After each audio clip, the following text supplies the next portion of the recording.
Assalamualaikum warahmatullahi wabarakatuh. Alhamdulillahirrabbilalamin. Assalatu wassalamu ala asyrafil anbiya wal mursalin wa ala alihi wa sahbihi ajma'in. Yang saya hormati, saya muliakan Bapak Dr. Haji Ahmad Sagir. Salam Pak. Sahabat saya, senior, mentor, yang selalu saya kagumi. Yang saya hormati, dan baru kenal, tetapi rasanya sudah lama nih Bu Aulia Aziza. Tadi malam saya chat sama beliau untuk mengingatkan acara hari ini. Terima kasih Bu Aulia. Mudah-mudahan jadi sahabat yang terus dalam produktivitas akademik. Kemudian sahabat saya juga yang saya hormati Ibu Mariatul Nurhidayati. Ini lama nih dan mudah-mudahan tetap membantu Askopis dalam pengembangan jejaring dan mudah-mudahan terus berkontribusi pada bangunan keilmuan komunikasi, khususnya komunikasi dan penyiaran Islam di Indonesia, bukan hanya di Banjarmasin. Teman-teman pejabat di lingkungan Fakultas Dakwah dan Ilmu Komunikasi dan tentu UIN Banjarmasin. Bulan lalu Pak Dekan, saya diundang oleh Pasca Sarjana webinar juga di Banjarmasin. Jadi Banjarmasin ini udah ibarat rumah kedua nih, ya, jadi agak sering sharing, termasuk beberapa kali diundang ke kampus. Seingat saya 2014 dulu sebelum pemilu itu, dan saya lupa 2017 atau 2018. Jadi sudah 4 kali dengan ini mengisi di di Banjarmasin. Pak Dekan Fakultas Ilmu Dakwah dan Komunikasi UIN Alauddin Makassar, sahabat saya yang sangat produktif, Mas Firdaus, Dr. Firdaus, mudah-mudahan nanti bisa sharing juga di momentum yang sangat membahagiakan ini. Saya senang Pak Dekan tadi ketika dengar katanya KPI ini favorit, dan memang luar biasa. Saya pikir Fakultas Ilmu Dakwah dan Ilmu Komunikasi bukan hanya jurusan KPI, tapi juga jurusan-jurusan lain itu semakin diminati, dan apresiasi tinggi untuk para pengelola. Dan saya pikir ilmu komunikasi dan ilmu dakwah itu best practice yang kemudian harus terus diperkuat, dikembangkan, karena jejaring keilmuan di ranah akademik dan jejaring di dunia praktisnya itu betul-betul memang membutuhkan kehadiran para intelektual, para praktisi yang diluluskan dari fakultas ini. Termasuk tadi saya mengapresiasi bahwa responsif sekali Pak Dekan dan jajaran untuk kemudian mengangkat tema ini sebagai kontribusi Fakultas Ilmu Dakwah dan Ilmu Komunikasi dalam perhelatan yang sebentar lagi akan kita lalui, yaitu proses pilkada serentak di 270 daerah, dan Kalimantan Selatan seingat saya ada 5 kabupaten dan 2 kota, ya, dan tingkat provinsi yang kemudian menyelenggarakan pilkada. Jadi ini tema yang menunjukkan bahwa kampus itu bukan menara gading. Kampus itu berkontribusi pada urusan-urusan publik. Jadi apresiasi tinggi deh. Saya kasih jempol dulu nih Pak Dekan. Dan tentu saya juga mengapresiasi untuk teman-teman mahasiswa. Selamat datang di kampus bagi mahasiswa baru, dan selamat meneguhkan keilmuan bagi semester-semester di atasnya. Luar biasa, ini webinar banyak sekali pesertanya, partisipannya. 485 partisipan Pak Dekan. Jadi well done, dan ini bagi saya prestasi, karena jarang webinar atau selama saya pandemik, ini salah satu webinar paling banyak partisipannya. Ya, biasanya 300, 200, ini sampai hampir 500, tadi bahkan sempat menyentuh 500. Jadi Pak Firdaus, kita beruntung disuguhi atmosfer akademik yang bagus di Banjarmasin, dan Pak Dekan tentu patut diapresiasi, Bu Aulia, Bu Mariatul, luar biasa. Oke, Pak Dekan dan jajaran, teman-teman mahasiswa, jurnalis kalau ada, saya mulai bahasan karena saya diminta soal topik yang mungkin hangat, bukan hanya di Kalimantan Selatan, tapi juga di Indonesia. Tadinya sih kalau memungkinkan saya share dari saya aja ya, biar gampang mengendalikannya. Oke. Kelihatan ya Bu Aulia? Kelihatan ya? Oke. Oke, saya akan mulai bahasan soal komunikasi politik, pilkada serentak, dan adaptasi kebiasaan baru. Ini kalau lihat di layar ada pilkada 2020 yang diselenggarakan di 9 provinsi, 224 kabupaten, dan 37 kota.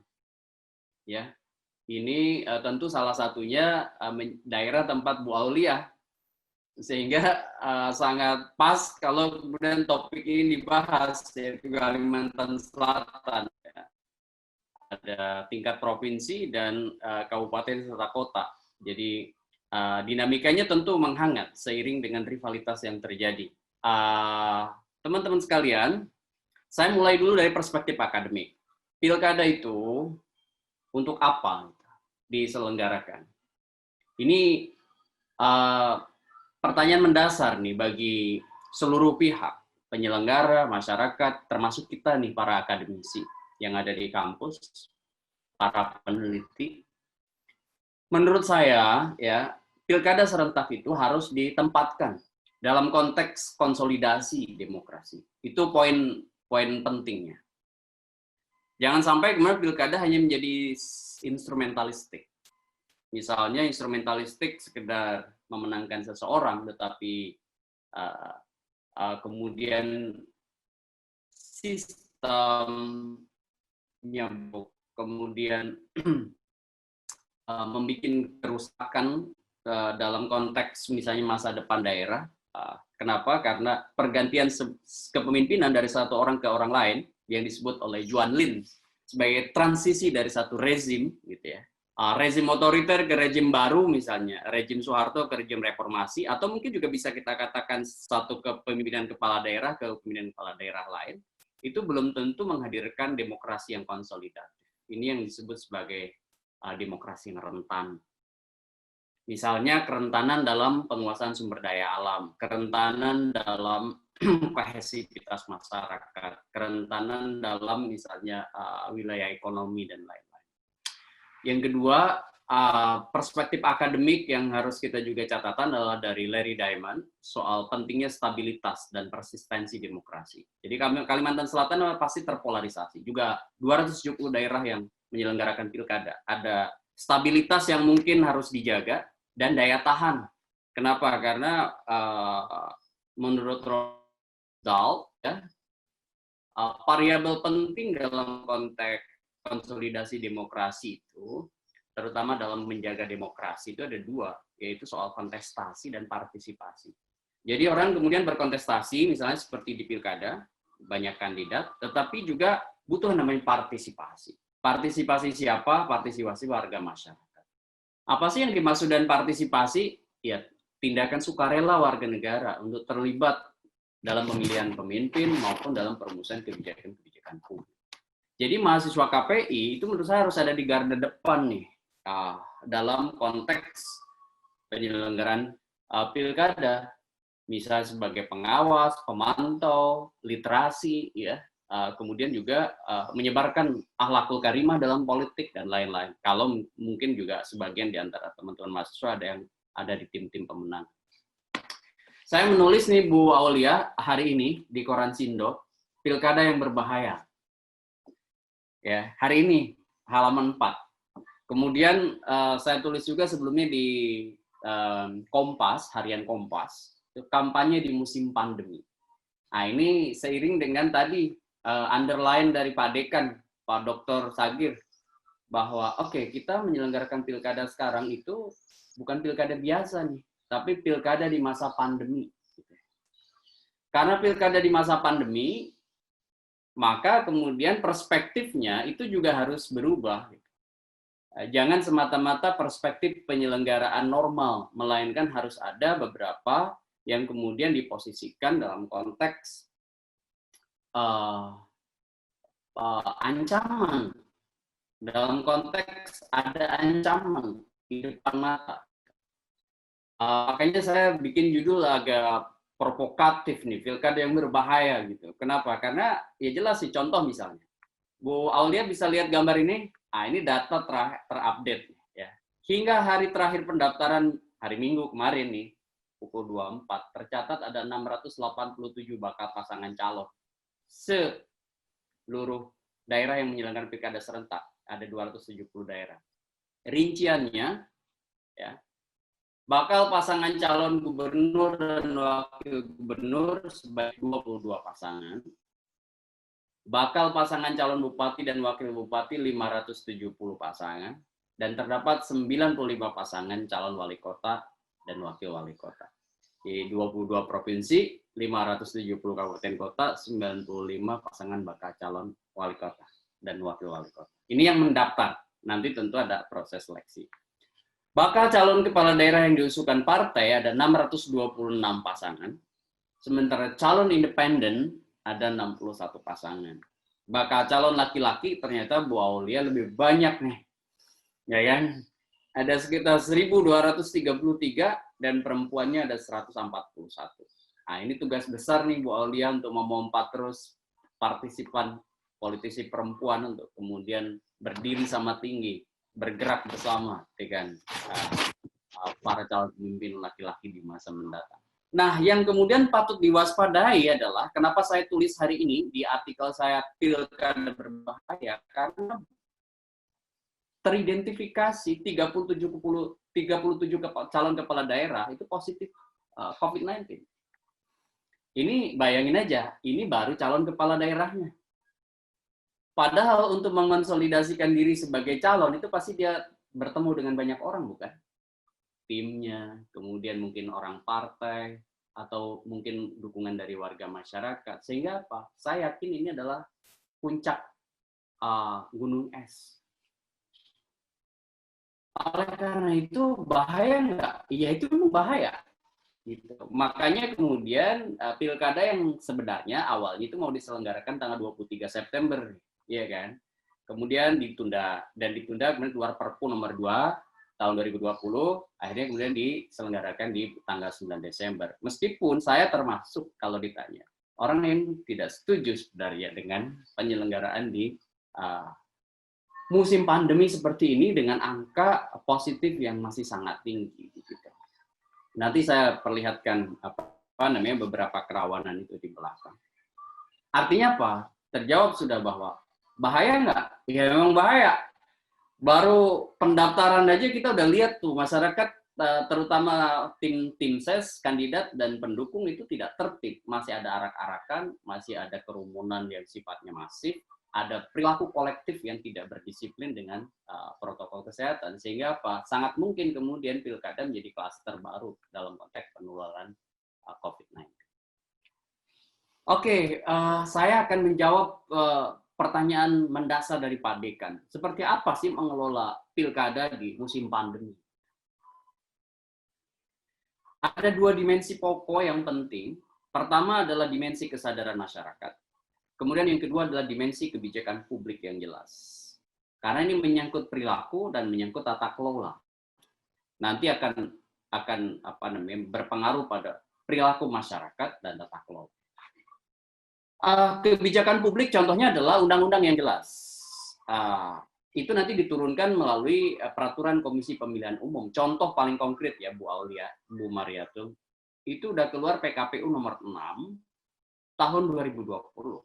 Yaitu soal penyelenggaraan pilkada serentak di musim pandemi ya.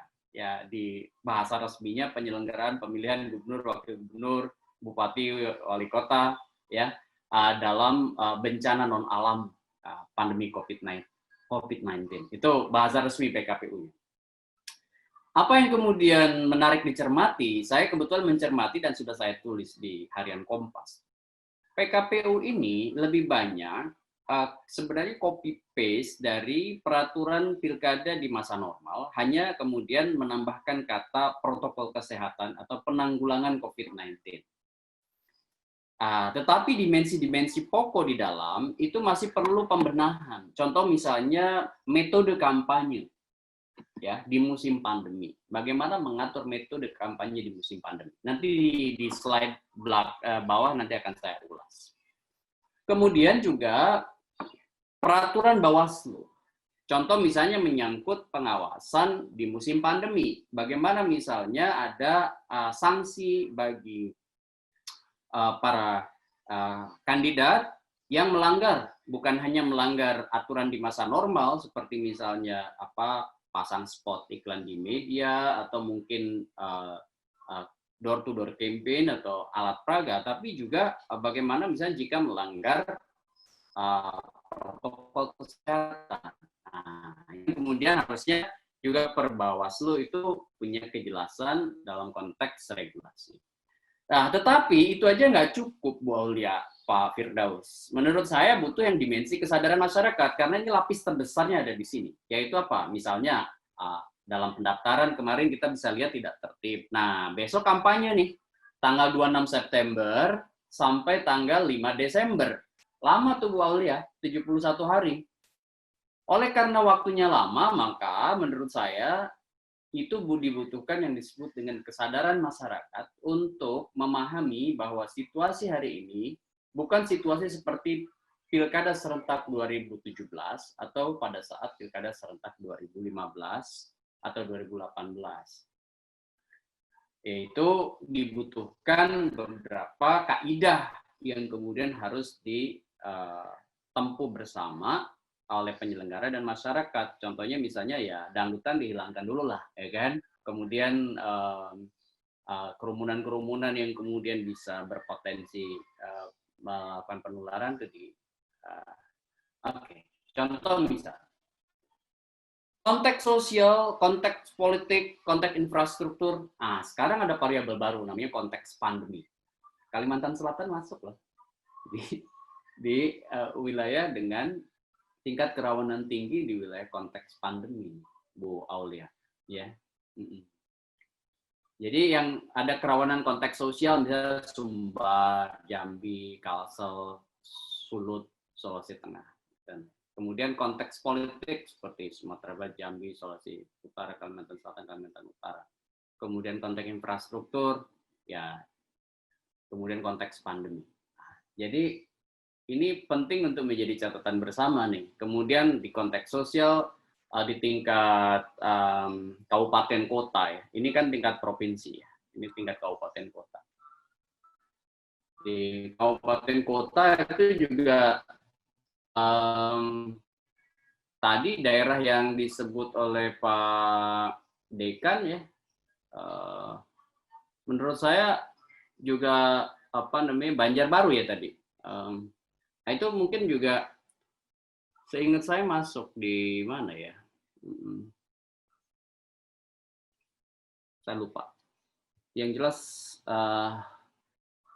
kalau kita lihat di sininya Kalimantan Selatan masuk sih. Oleh karena itu mungkin nanti kita bisa diskusi soal beberapa antisipasi ya terkait dengan ini. Oke. Komunikasi politik. Komunikasi politik itu apa sih? Itu yang menjadi tema besar. Komunikasi politik itu adalah intensi, ya, ada intensi dan tujuan pengirimnya untuk mengaruhi lingkungan politik, the political environment. Itu menurut Denton ya dan Woodward. Jadi, saya tulis Studio Kompas soal narasi komunikasi pandemi untuk ngingetin bahwa komunikasi itu memang memiliki peran penting, termasuk mahasiswa KPI ini. Itu baik itu sebagai peneliti, akademisi, ataupun misalnya pelaku politik nanti di masa mendatang, itu tentu perlu menguasai komunikasi. Apalagi kalau kemudian ada di antara teman-teman mahasiswa yang satu hari jadi pemimpin, termasuk di pemimpin daerah nih. Kita doain mudah-mudahan aja ada alumni yang kemudian mengatakan, harus salah satu yang dikuasai adalah komunikasi politik. Gitu. Makanya mau komunikasi politik, Pak Dekan, saya nggak tahu di Banjarmasin di Fakultas Ilmu Dakwah Komunikasi sudah jadi mata kuliah yang tetap wajib atau belum? Mudah-mudahan aja ada mata kuliahnya, karena itu juga menunjang kompetensi ya. Saya yakin sih sudah ada ya. Kalau di Jakarta tuh udah sejak 2006 jadi mata kuliah wajib. Oke, baik. Salah satu yang kemudian patut dicermati dalam konteks komunikasi politik kekinian adalah terutama di menjelang nih, karena kan topik kita kan menjelang pilkada, itu adalah kampanye. Kampanye sebagai serangkaian tindakan komunikasi terencana dengan tujuan menciptakan efek tertentu pada sejumlah besar halayak yang dilakukan secara berkelanjutan pada kurun waktu tertentu. Makanya kemudian kampanye itu dibatasi, Bu Aulia, Bu Mariato. Misalnya seperti sekarang nih, kampanye pilkada itu dibatasi 71 hari. Kemudian misalnya kampanye di saat pilpres gitu ya, itu dibatasin tuh, dibatasin selama 21 hari untuk kampanye di media massa. Gitu. Kampanye di media kan 21 hari. Nah, kampanye di pilkada sekarang dibatasin 71 hari. Mungkin kalau tidak salah 3 hari sejak penetapan kandidat nanti. Jatuhnya itu nanti 26 September sampai 5 Desember. Itu sebagai masa kampanye pilkada. Oke, baik. Di mana tahapan beresikonya? Karena ini waktu 71 hari kan. Saya pikir Bapak Ibu hadirin sekalian dan teman-teman mahasiswa, pilkada serentak yang akan masuk masa kampanye itu akan melibatkan banyak orang.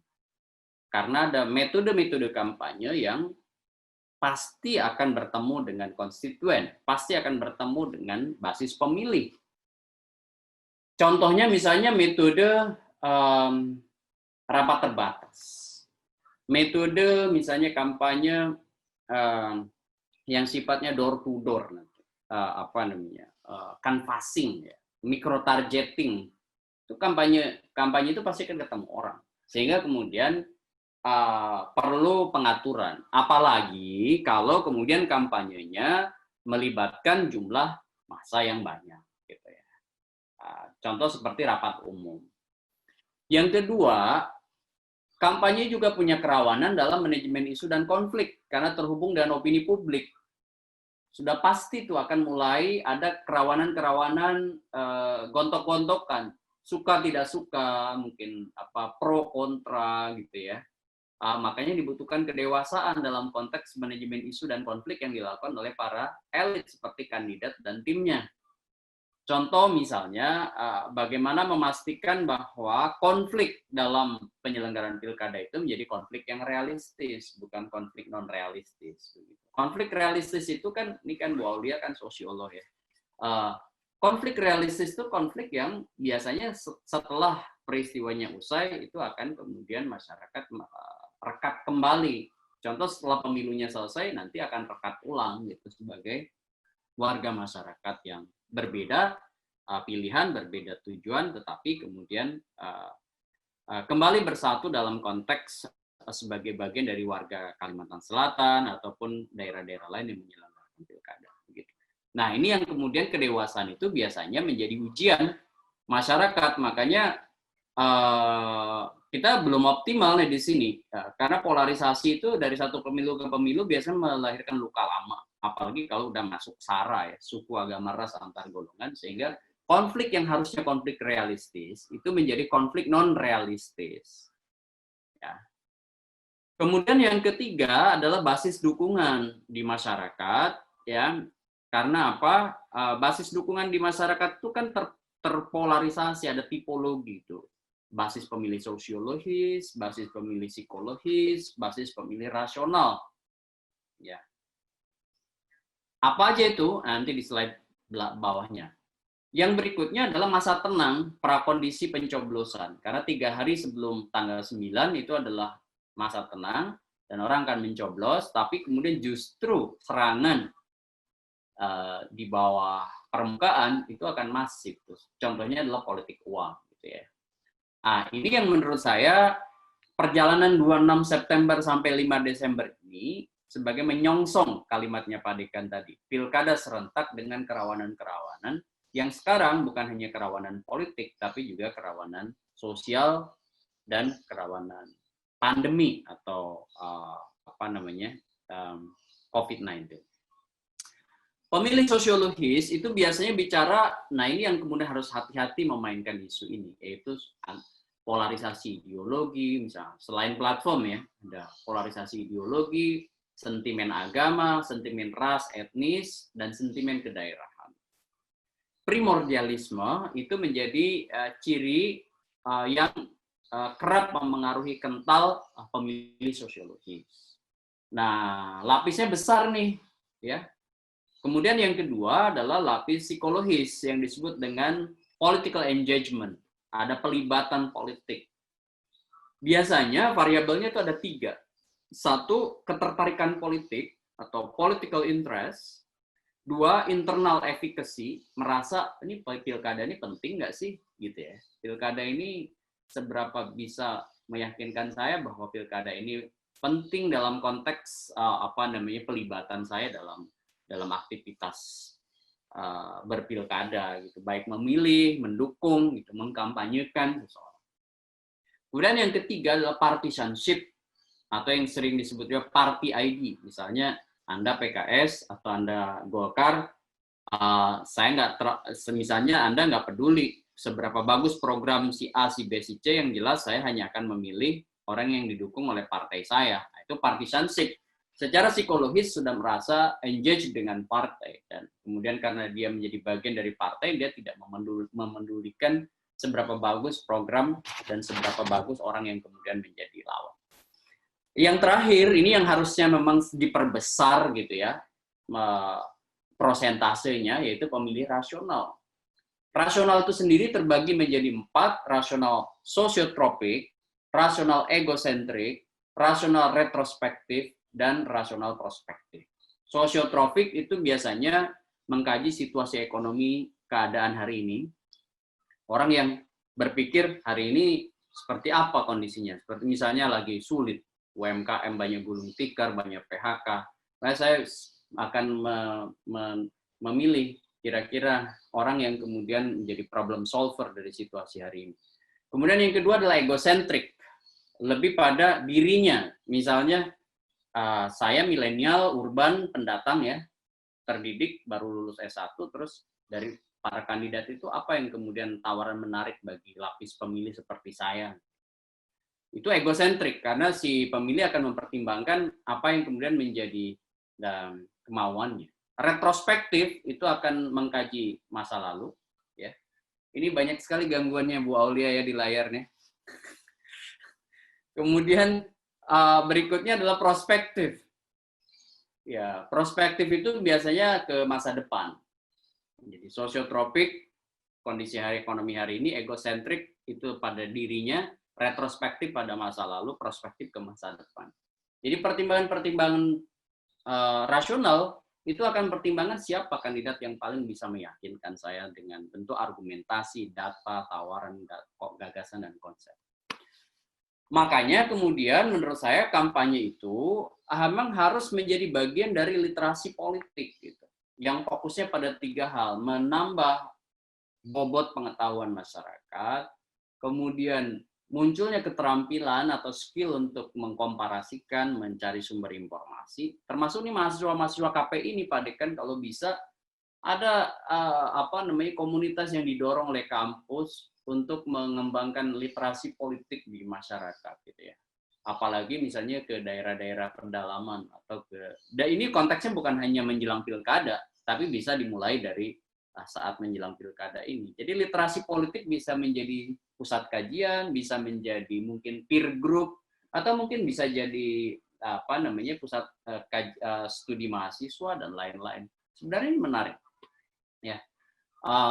Karena apa? Bernard Crick ya di tulisannya Essay on Citizenship menyebutkan bahwa keterampilan, skill, dan sikap dalam konteks mendorong warga negara untuk menjadi jauh lebih aktif, partisipatif, dan kemudian tahu hak-hak sipil politiknya ya lewat literasi politik. Kampanye diregulasi, contoh misalnya di Undang-Undang nomor 10 tahun 2016, pasal 63 ayat 1, itu jelas disebut misalnya kampanye sebagai pendidikan politik. Ya. Kemudian kampanye juga disebut ya sebagai kegiatan menawarkan visi, misi, program pasangan calon, ya, yang tentu bertujuan mengenalkan atau meyakinkan pemilih. Misalnya di pasal 1 PKPU nomor 6 tahun 2020. Makanya kemudian pendekatan modern dalam kampanye, ya, contoh sebut aja misalnya model Ostergaard, ya, itu menyebut bahwa bukan hanya sekedar menawarkan identifikasi masalah, problem identification, tapi kampanye itu harus menyasar 3 hal, apa aja, knowledge, pengetahuan, attitude, sikap, dan skill. Makanya kalau diposisikan seperti ini kan sebenarnya literasi politik, memberi pendidikan politik, sehingga akan memengaruhi yang disebut dengan behavior, perilaku masyarakat. Behavior inilah yang akan berpengaruh pada reduce problem atau mengurai banyak persoalan yang ada di daerah. Nah, ini yang disebut dengan pendekatan modern dalam konteks kampanye, mulai dari problem identification sampai reduce problem. Bahayanya di mana kampanye di musim pandemi, ya karena pasti akan seperti ini nih. Akan bertemu dengan banyak orang, mulai dari start riset pemetaan sampai ke atas positioning, branding, segmenting, begitu ya. Kemudian melalui media mungkin tidak terlalu beresiko, tapi melalui calon pemilih, langsung ke calon pemilih, dan melalui organisasi atau orang berpengaruh pasti akan ketemu banyak orang, termasuk melalui jaringan yang ada di masyarakat, entah itu relawan, melalui relawan khusus, jaringan non partai, jaringan partai politik, gitu ya. Kemudian tokoh-tokoh berpengaruh, organisasi kelompok berpengaruh, pimpinan partai politik, dan lain sebagainya. Oke, kemudian saya ingin mengingatkan teman-teman sekalian bahwa di PKPU yang baru, PKPU nomor 6 tahun 2020, ada 7 metode kampanye. Apa aja 7 metode kampanye itu? 1, pertemuan terbatas. 2, pertemuan tatap muka dan dialog. Ya. Kemudian yang ketiga, debat publik. 4, penyebaran bahan kampanye. 5, pemasangan alat peraga kampanye. 6, penayangan iklan kampanye di media massa cetak, media massa elektronik, dan lembaga penyiaran publik atau lembaga penyiaran swasta. Yang ketujuh adalah kegiatan lain yang tidak melanggar larangan kampanye dan ketentuan peraturan perundang-undangan. Kalau kita lihat, metode kampanye di PKPU ini sebagian udah benar, tetapi kemudian perlu perbaikan di musim pandemi. Makanya saya beberapa kali kontak langsung komisioner KPU Pusat untuk memberi masukan, termasuk kemarin itu dalam sebuah FGD, ya, saya sampaikan bahwa catatannya begini, di antara 7 metode kampanye di media sosial, di antara 7 metode kampanye di media sosial itu kan belum ada menjadi metode kampanye utama di sini ya. Hanya baru diletakkan di poin ke-7, penjelasan poin ke-7, kegiatan lain yang tidak melanggar.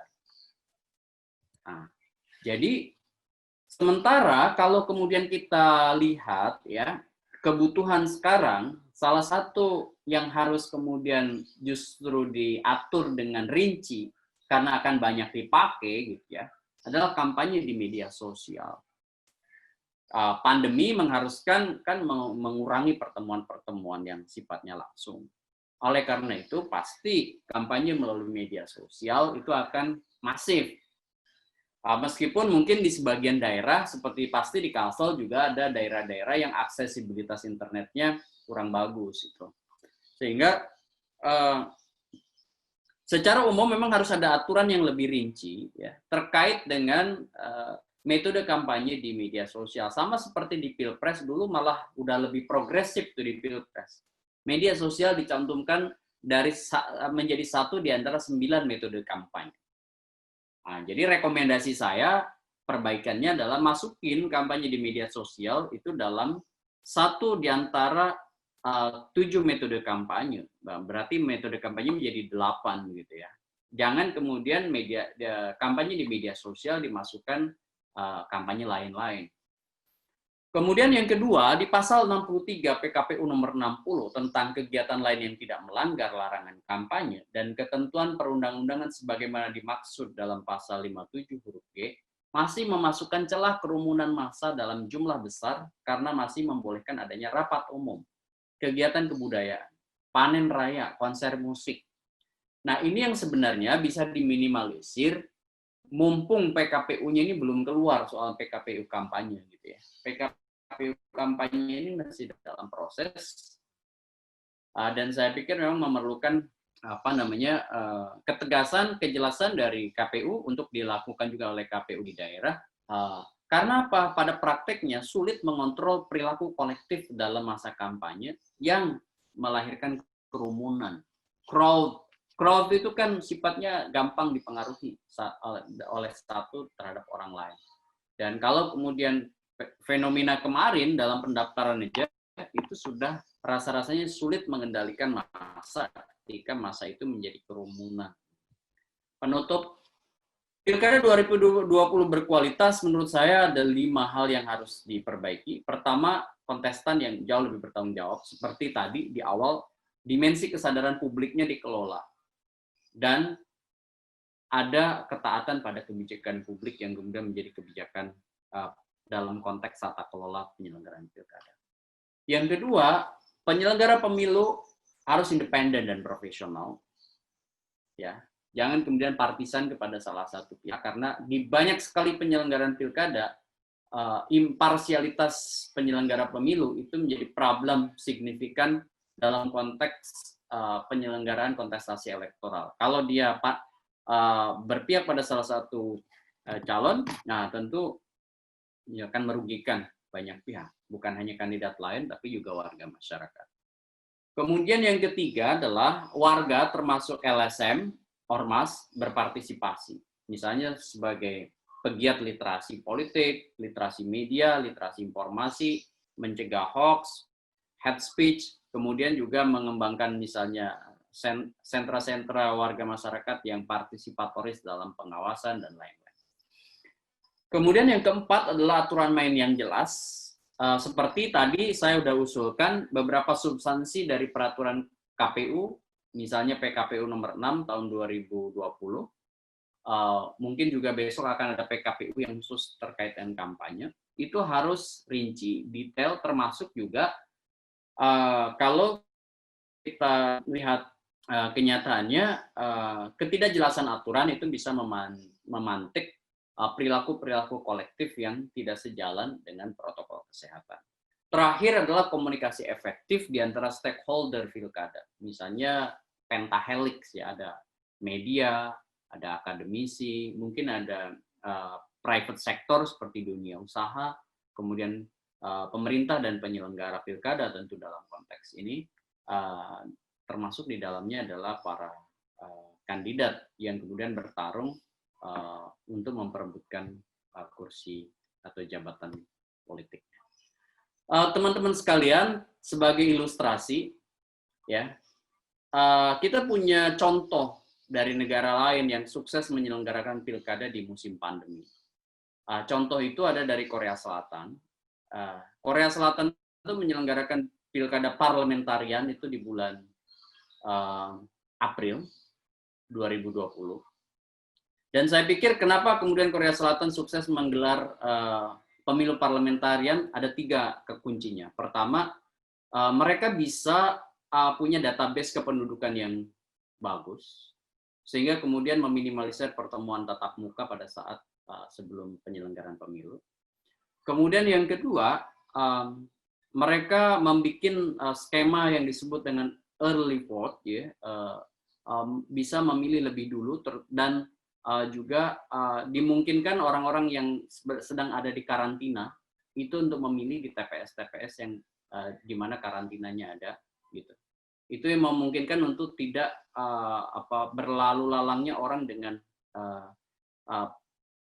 dengan infeksi ya virus corona itu berada di TPS. Kemudian yang ketiga, kenapa Korea Selatan sukses dalam penyelenggaraan pilkada di musim pandemi? Karena melarang kampanye yang sifatnya rapat umum. kampanye yang kemudian diperkenankan lebih banyak adalah kampanye melalui media sosial dan melalui kampanye media mainstream yang waktunya diperpanjang. Begitu. Bapak Ibu hadirin sekalian, apa peran kita terakhir? Peran kita menurut saya bisa 3. Pertama, dalam arus besar kepentingan kita harus berada dalam posisi rasional, baik dosen, mahasiswa, rasionalitas voters itu harus diperbesar, apalagi menurut saya dimulai dari kampus. Kalau dari kampus saja sebagai orang-orang rasional itu pertimbangan-pertimbangan politik udah nggak rasional, misalnya grup dosen menjadi grup hoax, itu bagaimana kita membangun literasi keluar? Kalau di dalam itu sudah setiap hari kita mengkonsumsi hoax, padahal akademisi dengan tingkat pendidikan tinggi harusnya kemudian punya inokulasi komunikasi yang jauh lebih bagus. Daya tahan kekebalan tubuhnya lebih kuat dibanding masyarakat awam. Kemudian yang kedua, jangan cuma berpangku tangan, melainkan aktif dalam jejaring. Bisa sebagai pegiat pelaku literasi politik, bisa sebagai misalnya kalau Anda memang suka dengan politik praktis menjadi bagian dari tim ses, ya tentu aja bisa mengembangkan etika dan merestriksi hal-hal yang menjadi penyebab dari kerusakan demokrasi, contohnya seperti politik uang. Kemudian yang ketiga, perannya adalah bagaimanapun kita bisa dengan skill yang kita miliki, misalnya seperti Pak Firdaus sering diminta oleh teman-teman media atau mungkin juga menulis, untuk kemudian memastikan bahwa ada rem yang kemudian diberikan oleh warga masyarakat seperti kita dalam penyelenggaraan. Karena kalau blong, itu bisa nabrak kemana-mana. Dan saya pikir balancing antara dunia politik praktis dengan kontribusi teman-teman akademisi itu seperti gas dan rem. Oleh karena itu, maka tetap diperlukan orang-orang yang berpikir rasional dalam konteks arus demokratisasi lokal yang kerap kali tidak rasional. Demikian yang jelas materi saya bisa diakses oleh teman-teman, Skriptamanen Perbapola. Jadi yang ditulis mungkin bisa dibaca nanti kapan-kapan. Ya, mungkin kalau yang saya ucapkan ya selesai di room ini, selesai juga, lupa juga. Nanti Pak Firdaus bisa tambahkan, beliau pakar yang luar biasa mumpuni juga untuk topik ini. Terima kasih teman-teman, itu materi pengantar saya. Mohon maaf kalau cukup panjang karena saya kangen aja dengan Banjarmasin. Satu hari kalau pandemi udah lewat, nanti saya ke Banjarmasin ketemu Bu Aulia dan Pak Dekan, Pak Sagir. Dulu sempat diajak kuliner di tepian namanya saya lupa, tapi saya jadikan itu memori indah di Banjarmasin. Terima kasih. Assalamualaikum warahmatullahi wabarakatuh. Waalaikumsalam warahmatullahi wabarakatuh.